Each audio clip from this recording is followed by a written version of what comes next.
Chapter 2. The Refusal. The beast sighed and slumped down on the stone bench in the shadow of the winged creature statue hovering above him. Its shadow mingled with his own, his face and its wings, merging into what looked like a Shidu, the winged lion from ancient myth. It had been so long since he'd seen even his shadow that he hardly knew what he looked like. And this shadow stirred a great interest in him. With an infusion of light, the shadow faded into nothingness. Remaining was a new stark white statue, wearing a passive expression. It was neither male nor female, not as far as he could surmise, anyway, and it was standing completely still with a small brass candelabra in one hand, candles burning, while the other hand pointed toward the castle entrance. It was as if the stone figure was commanding him back to the castle, back into the gaping mouth. He feared if he returned, the castle would at long last devour him. He made his way back, leaving the silent statue and the sisters' taunting words in the garden. The light from the candelabrum looked tiny now, like fireflies in the distance. The statue would make its way back to the castle in its own time. More than likely, when the beast was far enough away. They never moved or came to him while he was looking at them directly. They were always sneaking up on him while his attentions were elsewhere. It frightened him, really, to know they could come up to him at any time and do with him what they would. But that was yet another portion of the curse he had to contend with. He thought about what the sisters had said, and wondered how Belle saw the castle's enchantments, and how its cursed servants appeared to her. As he made his way through the foyer toward the dining room, he stopped to listen to the muted voices coming from Belle's chamber, but couldn't quite make out what was being discussed. He was creeping down the hallway, hoping to get a peek at whom she was speaking to, when he heard a gentleman with a French accent inviting her to dine. She slammed her door and refused. "I won't. I don't want anything to do with him. He's a monster." Monster. His anger got the better of him. "If she won't dine with me, then she won't eat at all," he growled, turning the corner and half expecting to see another of the living statues standing there to torment him. But the only evidence of anyone having been there at all was the small gold candelabrum he'd just seen in the rose garden, now extinguished, with a tiny ribbon of smoke curling up from the smoldering wick. "She thinks I'm a monster," he fumed. He felt his anger mounting, raging out of control as he stormed his way to the west wing. Monster.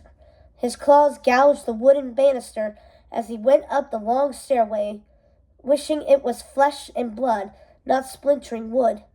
Monster. There was very little light in this part of the castle. It was completely dark apart from the moonlight that came through the tattered red draperies of his bedroom. Leaning on the far wall were stacks of different-shaped mirrors covered in white moth-eaten cloth. Among the mirrors were portraits, some of which had been destroyed by his anger and frustration, the visages mocking him as the witches had, taunting him with his former likeness. Monster.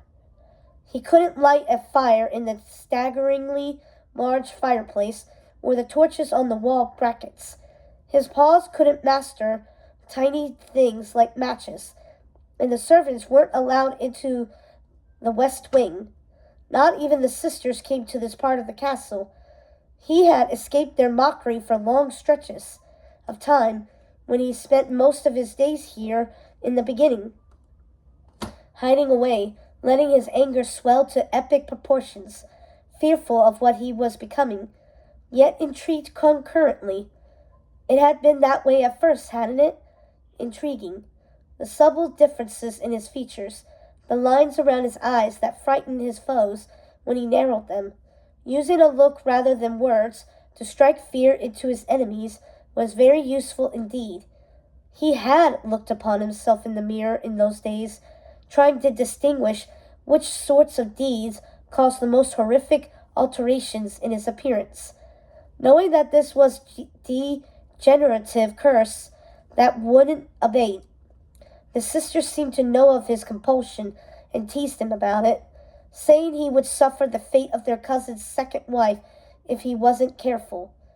The sisters were always talking nonsense, always speaking in fragments, and suffered from bits of laughter so severe he hardly knew what they were on about most of the time.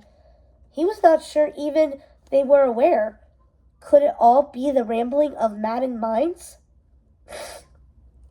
Here he was, taunted by insane crones, he who had once been a prince. Once. And now he couldn't even venture out of his gardens, or approach a wounded stranger who might wander from the forest to his castle in the night without sending him running in fear. What did Belle think of what little she saw of him by Dungeon's torchlight? But he knew, didn't he? She'd called him a monster. Leave her to the servants, then. Let them weave tales of his dastardly deeds. Let them confirm how vile and ugly he was. He cared not. After all, he was a monster, and monsters knew not feelings, especially the sentiment called love. His anger and confusion were quelled as his head spun from exhaustion. He sat on the bed, wondering what to do next. The sisters implied that the girl was his only hope of escaping the curse. Liars. He could make her fall in love with him easily enough if he looked as he once had, handsome, well-groomed, some might say arrogant. Women were easily managed then. A few flowery words of love, feigning some interest in what she had to say, perhaps showing a pretense of vulnerability, and the girl was his. And often, he didn't even need to resort to such nonsense. Only if the girl was exceedingly beautiful would he bother to try to win her admiration. Typically, his looks alone were enough to catch them spellbound.